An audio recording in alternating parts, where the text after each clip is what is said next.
नमस्कार दोस्तों, इस लेक्चर में हमको स्टडी करना है structure of secondary oocyte। Secondary oocyte means female gamete means ovum. Ovum का जो स्ट्रक्चर है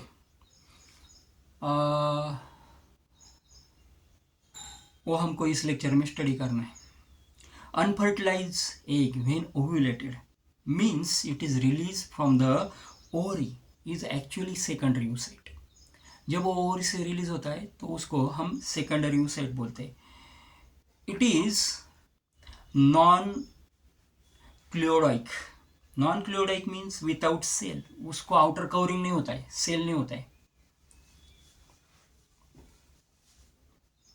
and it is microlecithal means yolk is present in very small quantity. It is non-cleodic and microlesaithal.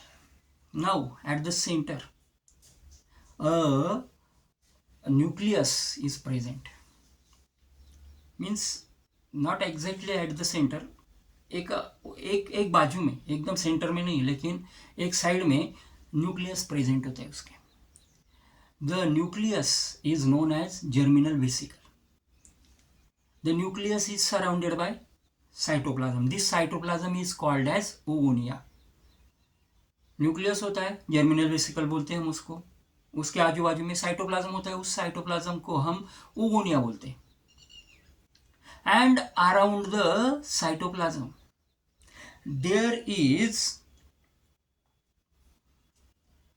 non-cellular glycoproteinous layer is present, and this non-cellular glycoproteinous layer is known as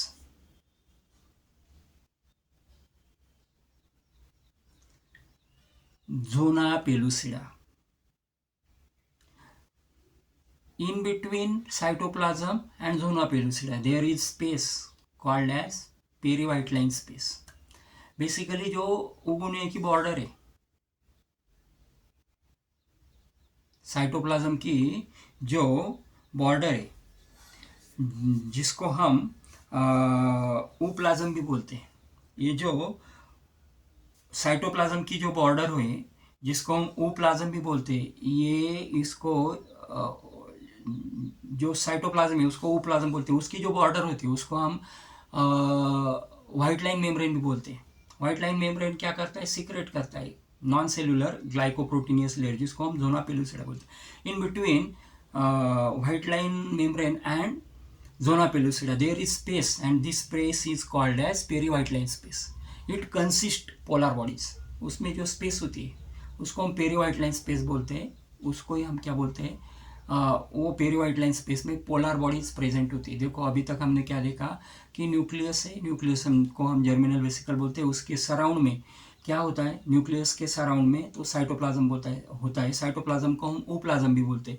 ये जो ओप्लाज्म है उसकी जो border होती है उसको हम peri white line membrane भी बोलते हैं। ये जो व्हाइट लाइन मेम्ब्रेन है ये किसका सिक्रेशन करता है? नॉन सेलुलर ग्लाइकोप्रोटीनियस लेयर का, जिसको हम जोना पेलुसिडा बोलते हैं। इन दोनों के बीच में जो स्पेस होता है उसको पेरी व्हाइट लाइन स्पेस बोलते हैं। पेरी व्हाइट लाइन स्पेस में क्या होता है? तो पोलर बॉडीज होती है। And next to the perivitelline space the cells are present.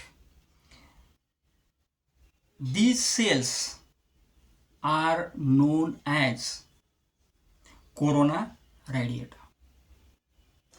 उसके साइड में जो सेल्स होती है radially elongated cells, these radially elongated cells are known as corona radiata.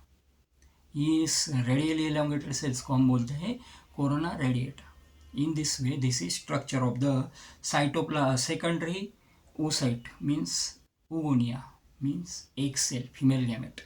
आपको इसके डायग्राम स्टडी करनी पड़ेगी अच्छे से दोस्तों, डायग्राम स्टडी करनी पड़ेगी। उसके साथ ही आपको 4-5 पॉइंट, न्यूक्लियस को हम जर्मिनल वेसिकल बोलते हैं, ओगोनिया को हम साइटोप्लाज्म को हम ओप्लाज्म बोलते हैं।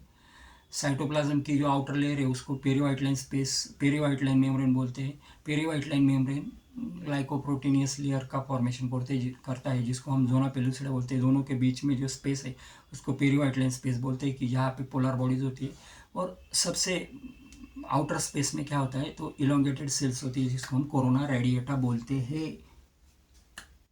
तो नेक्स्ट जो टॉपिक है अपना, दैट इज़ फर्टिलाइजेशन, वो हम नेक्स्ट वीडियो में देखेंगे। Thanks to all of you.